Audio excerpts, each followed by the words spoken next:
আজকে Atletico Madrid ঘরের মাঠে রিয়াল মাদ্রিদকে হারিয়ে দিল 5-2 গোলে। যেই রিয়াল মাদ্রিদ এখনও পর্যন্ত লা লিগায় ছিল আনবিটেন, মানে এখন পর্যন্ত একটা ম্যাচ হারে নাই, ইভেন ড্র পর্যন্ত করে নাই। আর অন্যদিকে যে অ্যাটলেটিকো মাদ্রিদ কোনো মতে ড্র করে এই রাউন্ডগুলো পার করে আসছিল, সেই অ্যাটলেটিকো মাদ্রিদ ঘরের মাঠে রিয়াল মাদ্রিদকে হারিয়ে দিল 5-2 গোলে। খেলার একদম শুরুর দিকে ম্যাচের 3rd মিনিটে অ্যাটলেটিকো মাদ্রিদ একটা বিগ চান্স ক্রিয়েট করে এবং সেই গোলটি সেভ দেওয়ার জন্য ইদার মিলিটাও পা আগিয়ে দেয় এবং সেখানে গুরুতর একটা আহত হয়ে যাওয়ার অবস্থা হয়েছিল। মাঠে মেডিকেল টিম ইন করে এবং তারা চেক করার পরে সিগন্যাল দেয় যে ইদার মিলিটাও খেলতে সক্ষম, ইদার মিলিটাও খেলতে পারবে। পাশাপাশি ঠিক সেই মুহূর্তে বেঞ্চ প্লেয়ার রাউল অ্যাসেনসিওকে ওয়ার্ম আপ করতে দেখা যায়, যে কিনা প্রস্তুত নিচ্ছে মাঠে নামার জন্য, যেহেতু খেলার একদম শুরুতে একটা প্লেয়ার ইনজুরিতে পড়ে গেছে।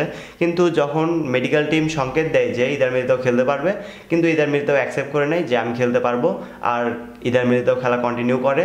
এইভাবে চলতে থাকে। ম্যাচের 14তম মিনিটে অ্যাটলেটিকো মাদ্রিদ একটি গোল করে ফেলে এবং রিয়াল মাদ্রিদও কম যায় না। ম্যাচের 25তম মিনিটে আর্দা গুলারের অ্যাসিস্ট থেকে কিলিয়ান এমবাপ্পে একটি গোল করে ফেলে, যার পরে ম্যাচ চলে আসে সমতায়। এবং তার কিছু সময় পরে ম্যাচের 36 মিনিটে ভিনিসিয়াস জুনিয়রের অ্যাসিস্ট থেকে আর্দা গুলার একটি গোল করে ফেলে, যার পরে মাদ্রিদ 1-2 গোলে লিড নিয়ে নেয়। মাদ্রিদের গোলের পরে ম্যাচের 44 মিনিটে জুলিয়ান আলভারেজের কর্নার থেকে অ্যাটলেটিকো মাদ্রিদের প্লেয়ারের হাতে লেগে বলটি জালে প্রবেশ করে এবং ঠিক সেই সময় তারা গোলের জন্য কোনো সেলিব্রেশনও করে নাই, যে কারণে রেফারি পর্যন্ত কনফিউজ হয়ে যায়।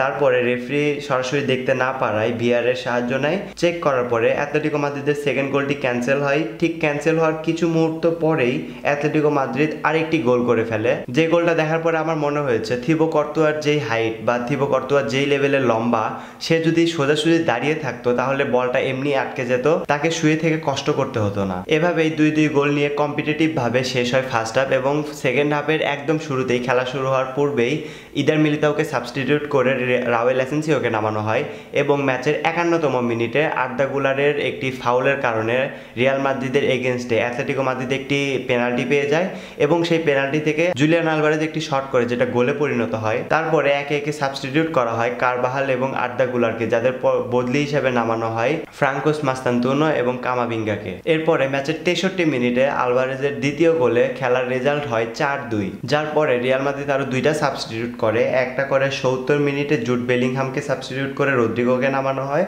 আরেকটা করা হয় ম্যাচের 89 মিনিটে ডিন হুইজেন্সকে সাবস্টিটিউট করে গঞ্জালো গার্সিয়াকে নামানো হয়েছে। আমি লাস্টের সাবস্টিটিউটটা দেখে অবাক হয়েছিলাম, কেননা ডিন হুইজেন্স তো একজন ডিফেন্ডার এবং গঞ্জালো গার্সিয়া একজন স্ট্রাইকার। একজন ডিফেন্ডারকে তুলে নিয়ে স্ট্রাইকারকে নামানো হয়েছে, যার রেজাল্ট 3 মিনিট পরে পেয়েছে গ্রিজম্যানের আরেকটি গোল থেকে। কেননা ডিফেন্স তো নেই, ডিন হুইজেন্স এক মেইন ডিফেন্স সেন্টার ব্যাক।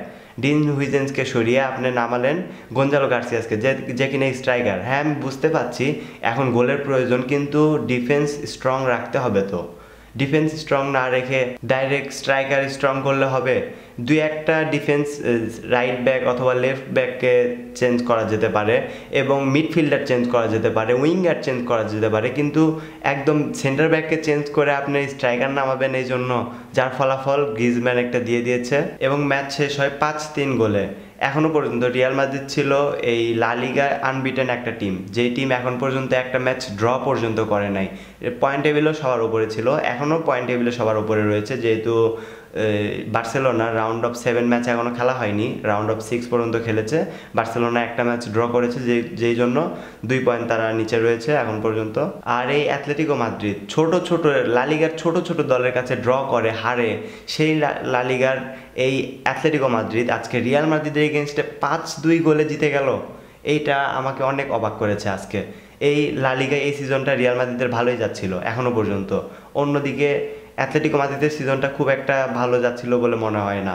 তারা এখন, তাদের জন্য এটা একটা টার্নিং পয়েন্ট হতে পারে। তারা যেহেতু একটা বিগ টিমকে হারিয়ে দিয়েছে 5-3 গোলে, অনেক বড় ব্যবধানে, আর এটা তাদের জন্য একটা অবশ্যই টার্নিং পয়েন্ট। তারা হয়তো বা এর পরের ম্যাচ থেকে অনেক ভালো করবে আশা করা যায়। সো গাইস, কে হতে পারে এবারে লা লিগা চ্যাম্পিয়ন? কমেন্ট করে জানাবেন অবশ্যই।